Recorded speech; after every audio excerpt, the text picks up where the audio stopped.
আসসালামু আলাইকুম। আজকে আমার টেন্সের পার্ট 15 আমার আছে future continuous tense. Future continuous টেন্সটা কি? ফিউচার মানে হলো ভবিষ্যৎ, কন্টিনিউয়াস মানে হলো অবিরাম বা চলমান, টেন্স মানে কাল। তাহলে মানেটা কি হলো, অর্থটা কি হলো?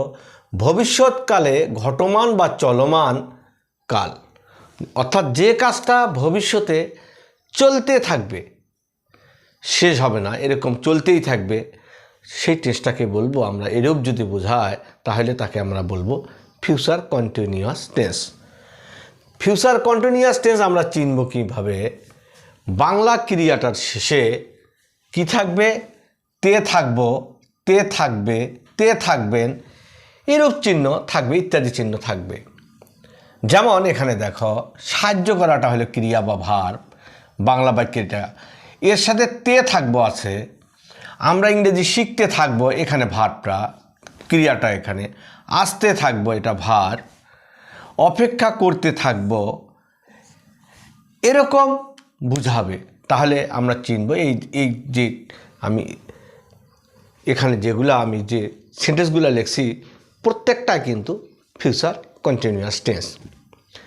এখন স্ট্রাকচারটা কেমন করে হবে, ফর্মুলাটা কি?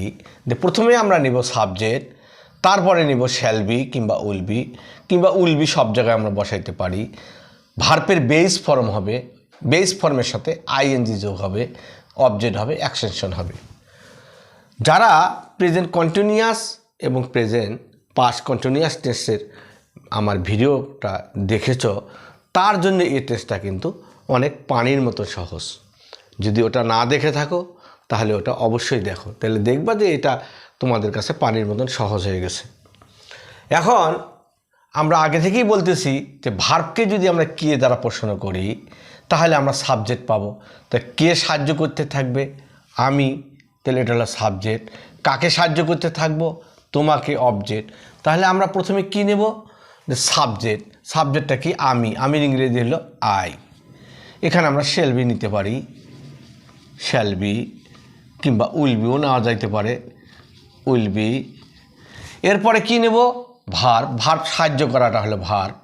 এই ভার্বের সাথে কি যোগ করবো? আইএনজি। তারপর সাহায্য করার ইংরেজি হলো হেল্প, এর সঙ্গে যোগ করবো আমরা আইএনজি যোগ, হেল্পিং। কাকে সাহায্য করে? অবজেক্টটা কি? তোমাকে, তাহলে হবে ইউ। তাহলে কথাটা কি হলো? আমি তোমাকে সাহায্য করতে থাকবো, তাহলে আই শ্যাল বি কিংবা উইল বি হেল্পিং ইউ। পরেরটা দেখি যে আমরা ইংরেজি শিখতে থাকবো, ভার্বের সাথে কে সাহায্য করতে থাকবো? আমরা, সাবজেক্ট। কি শিখতে থাকবো? ইংরেজি, অবজেক্ট। তাহলে আমরার ইংরেজি হলো সাবজেক্টটা উই, এরপরে নিব কি? শ্যাল বি, উইল বি, যেটাই নেই নেওয়া যাবে, শ্যাল বি কিংবা উইল বি। এরপরে কি হবে? ভার্বটা হলো লার্ন, শেখা। এর সঙ্গে কি যোগ করব? আইএনজি যোগ, লার্নিং। কি শিখবো? English, ENG, English.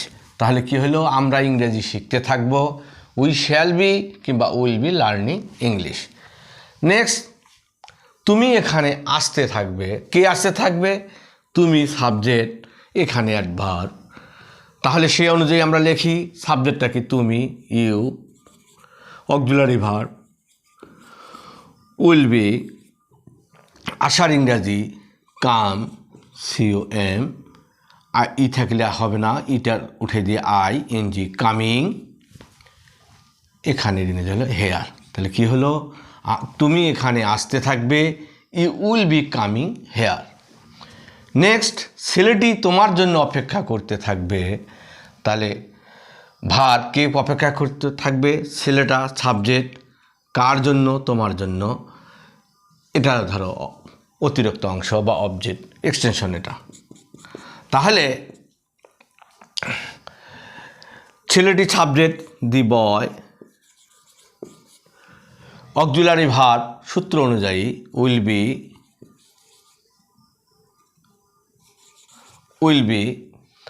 অপেক্ষা করার ইংরেজি হলো ওয়েট, WAIT, ওয়েট। এর সঙ্গে যোগ করবো আমরা ING যোগ, ওয়েটিং।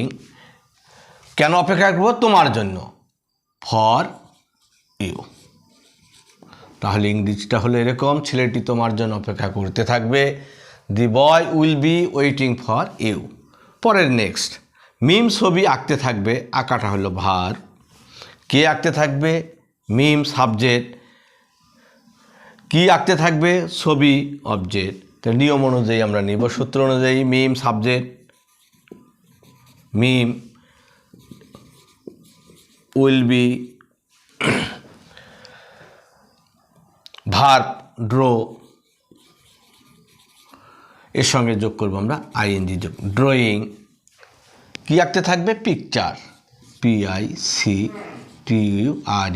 পিকচার।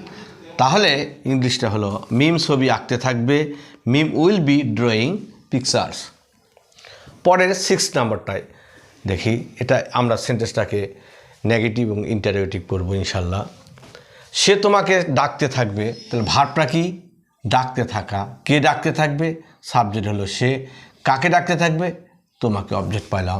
সেন্টেন্সটা অ্যাফার্মেটিভ, তো অ্যাফার্মেটিভ হলে তাহলে সাবজেক্টটা নেব হি, অক্সিলারি ভার্ব, উইল বি, ডাকার ইংরেজি কল, এর সঙ্গে যোগ করবো আমরা আইএনজি যোগ, কলিং ইউ। সেন্টেন্সটা কিন্তু অ্যাফার্মেটিভ। তাহলে সে তোমাকে ডাকতে থাকবে, he will be calling you. এখন এই সেন্টেন্সটা যদি নেগেটিভ করি, যে সে তোমাকে ডাকতে থাকবে না, এরকম যদি বলি, অক্সিলারি ভার্বযুক্ত সেন্টেন্স, আমি এর আগেও বলছি, অক্সিলারি ভার্বযুক্ত কোনো সেন্টেন্সে যদি নেগেটিভ করি, তাহলে প্রথম যে অক্সিলারিটা থাকে তারপরে নট বসালে আর কোনো পরিবর্তন হয় না। আর যদি প্রশ্ন করি, এই অক্সিলারি ভার্বটা কিন্তু সাবজেক্টে আগে যায় বসবে, যে সাবজেক্টটা হবে তার আগে যায়। কাজেই এটা যদি আমরা না বলি, তাহলে কি হবে? সে তোমাকে সাহায্য করবে না, তাহলে he will not be calling you, সে তোমাকে সাহায্য করবে না। দেখো এখানে হি এবং উইলের কোনো পরিবর্তন হয়নি, শুধু উইলের পরে শুধু নট বসেছে। আশা করি তোমরা বুঝতে পেরেছো। এখন যদি আমি এটা প্রশ্ন করি যে সে কি তোমাকে ডাকতে থাকবে, তাহলে কি হবে? এই অক্সিলারি ভার্বটা সাবজেক্টের আগে বসবে, কাজে হবে উইল হি, এরপরে নেব আমরা বি, ভার্বটা কল, কলিং ইউ। তাহলে কি হলো?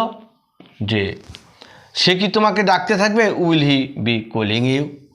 এখন যদি প্রশ্ন করে নেগেটিভ ইন্টারোগেটিভ যদি বলি, তাহলে যদি এখানে না বলি সে কি তোমাকে ডাকতে থাকবে না, ঠিক শুধু উইল নটটা কন্ট্যাক্ট ফর্মে আমরা অন ব্যবহার করব।